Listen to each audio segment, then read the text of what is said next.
ओम नमः शिवाय। प्यारे भक्तों, आप सभी का स्वागत है, अभिनंदन है।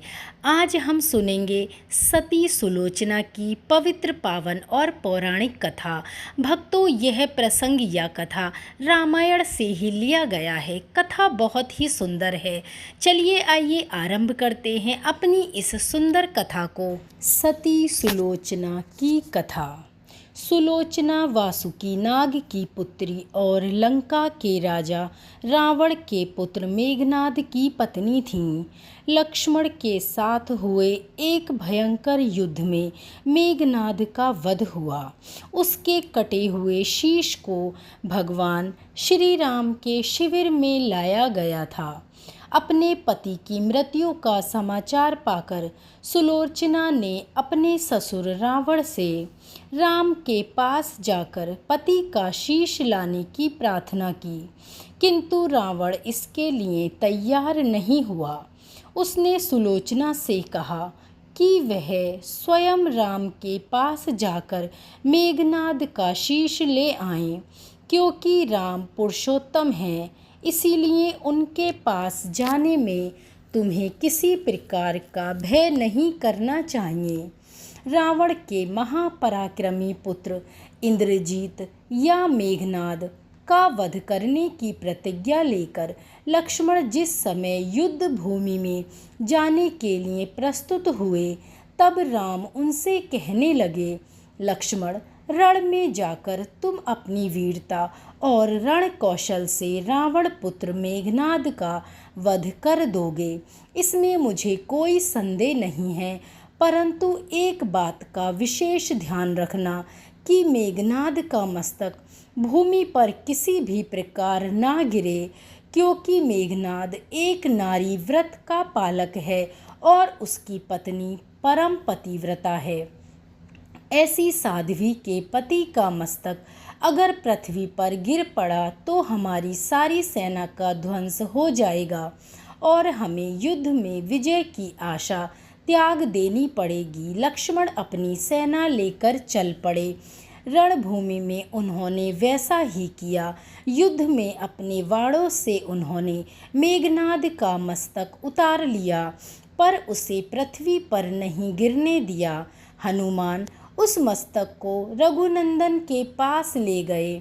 मेघनाद की दाहिनी भुजा आकाश में उड़ती हुई उसकी पत्नी सुलोचना के पास जाकर गिरी। सुलोचना चकित हो गईं। दूसरे ही क्षण अत्यंत दुख से कातर होकर विलाप करने लगीं, पर उसने भुजा को स्पर्श नहीं किया। उसने सोचा, संभव है यह भुजा किसी अन्य व्यक्ति की हो। ऐसी दशा में पर पुरुष के स्पर्श का दोष मुझे लगेगा। निर्णय करने के लिए उसने भुजा से कहा, यदि तू मेरे स्वामी की भुजा है तो मेरे पतिव्रत की शक्ति से युद्ध का सारा वृतांत लिख दे। भुजा ने जैसे ही वृतांत लिखना शुरू किया, वैसे ही लेखनी एक दासी ने उसे पकड़ा दी और भुजा ने लिखना आरंभ किया। भुजा ने लिखा, प्राण प्रिय, यह भुजा मेरी ही है। युद्ध भूमि में श्री राम के भाई लक्ष्मण से मेरा युद्ध हुआ। लक्ष्मण ने कई वर्षों से पत्नी, अन्न और निंद्रा छोड़ रखी है। वे तेजस्वी तथा समस्त दैवी गुणों से संपन्न हैं। संग्राम में उनके साथ मेरी एक ना चली। अंत में उन्हीं के बाणों से विध्वंस होने से मेरा प्राणांत हो गया। मेरा शीश श्री राम जी के पास है।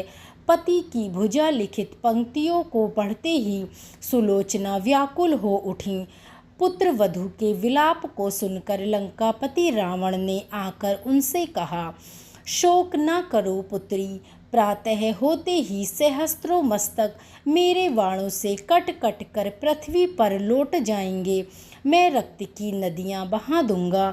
करुण चित्कार करती हुई सुलोचना बोली, पर इससे मेरा क्या लाभ होगा पिताजी? सहस्त्रों नहीं, करोड़ों शीश भी मेरे स्वामी के शीश के अभाव की पूर्ति कभी ना कर सकेंगे।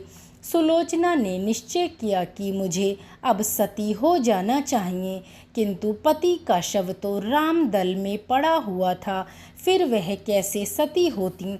जब अपने ससुर रावण से उसने अपना अभिप्राय कहकर अपने पति का शव मंगवाने के लिए कहा, तब रावण ने उत्तर दिया, देवी, तुम स्वयं ही रामदल में जाकर अपने पति का शव प्राप्त करो। जिस समाज में बाल ब्रह्मचारी हनुमान, परम जितेंद्रिय लक्ष्मण तथा एक पत्नी व्रती भगवान श्री राम विद्यमान हैं, उस समाज में तुम्हें जाने से डरना नहीं चाहिए। मुझे विश्वास है कि इन स्तुत्य महापुरुषों के द्वारा तुम निराश नहीं लौटाई जाओगी। सुलोचना के आने का समाचार सुनते ही श्री राम खड़े हो गए और स्वयं चलकर सुलोचना के पास आए और बोले, देवी, तुम्हारे पति विश्व के अत्यंत योद्धा और पराक्रमी थे। उनमें बहुत से सद्गुण थे, किंतु विधि की लिखी को कौन बदल सकता है। आज तुम्हें इस तरह देखकर मेरे मन में अपार पीड़ा हो रही है। सुलोचना भगवान श्री राम की स्तुति करने लगी। श्री राम ने उसे बीच में ही टोकते हुए कहा, देवी, मुझे लज्जित ना करो। पतिव्रता की महिमा अपार है, उसकी शक्ति की तुलना नहीं है। मैं जानता हूँ कि तुम परम सती हो। तुम्हारे सतीत्व से तो विश्व भी थर्राता है। अपने स्वयं यहाँ आने का कारण बताओ कि मैं तुम्हारी किस प्रकार सहायता कर सकता हूँ।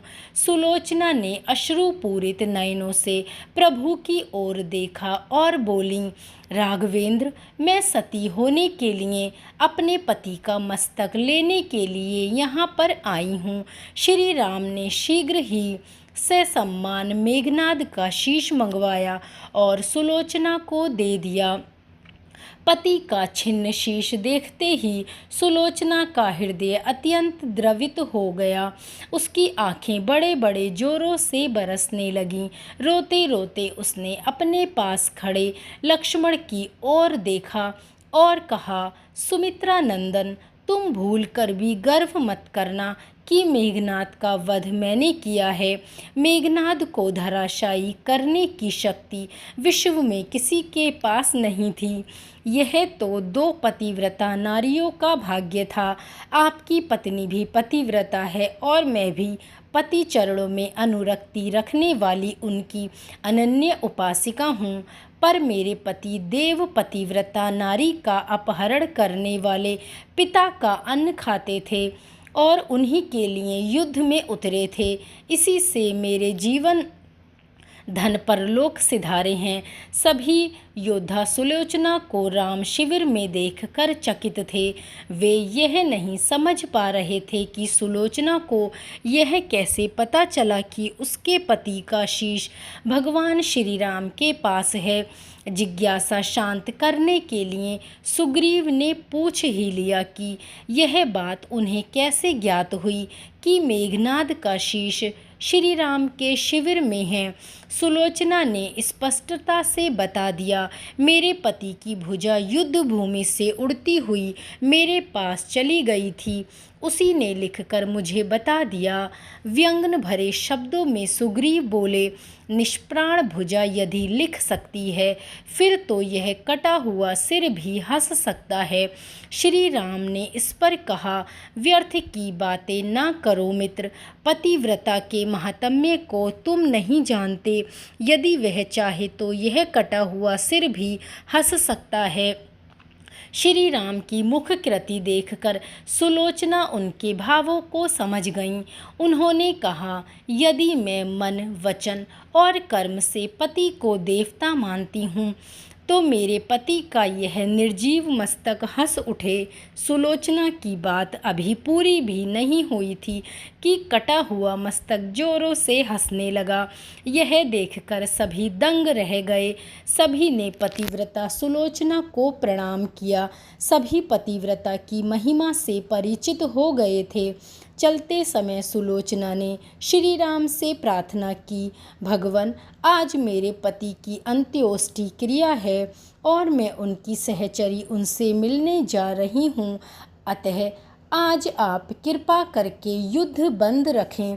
श्री राम ने सुलोचना की प्रार्थना स्वीकार कर ली। सुलोचना पति का सिर लेकर वापस लंका आ गईं। लंका में समुद्र के तट पर एक चंदन की चिता तैयार की गई। पति का शीश गोद में लेकर सुलोचना चिता पर बैठी और धधकती हुई अग्नि में कुछ ही क्षणों में सती हो गईं।